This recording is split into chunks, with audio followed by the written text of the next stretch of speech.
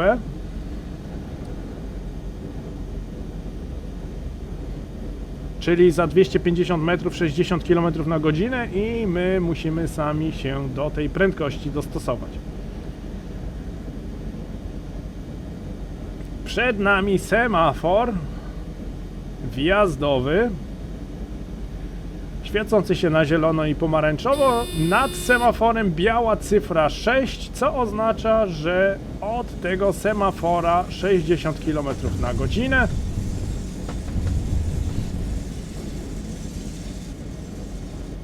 My jedziemy trochę wolniej. Stukot kół słychać, bardzo fajnie. Nie wiedziałem, że lokomotywy z wersji gry Train Sim World 3 mają stukot kół wbudowanych. Przed nami tarcza ostrzegawcza z 2 światłami pomarańczowymi, co oznacza, kolejny semafor jest na stój. Powtarzamy to w PZB, ponieważ system LZB w międzyczasie się skończył.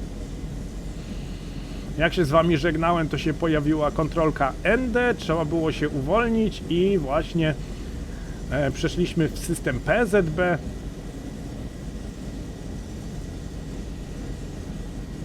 Delikatnie się tutaj doczłapiemy, mogę nawet tutaj tak na 10 stopień koło nastawcze ustawić, żebyśmy utrzymywali naszą prędkość, żebyśmy tutaj tak masakrycznie nie hamowali.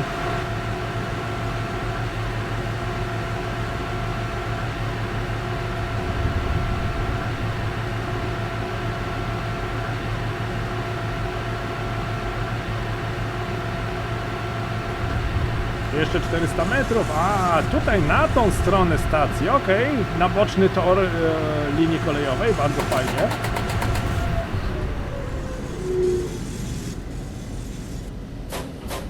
Klak, klak, układ elektryczny się wyłączył.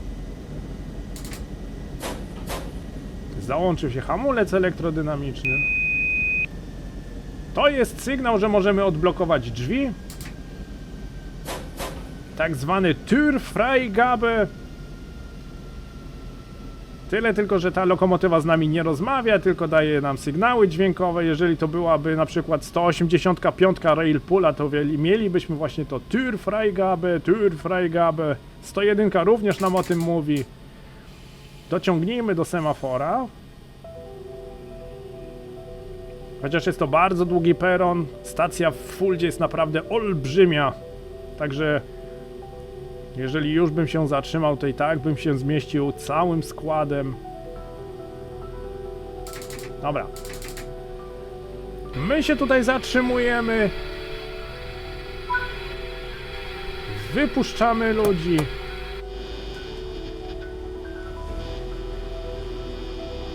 Nikt nie chce wysiąść? No trudno, ale my już dalej i tak nie pojedziemy tym pociągiem. Jest to nasza stacja, w tym miejscu po prostu oddamy skład innemu maszyniście i ten maszynista poprowadzi tą oto legendarną lokomotywę na innym odcinku. Ja się z wami jeszcze raz żegnam, trzymajcie się ciepło, do zobaczenia w kolejnym odcinku, cześć!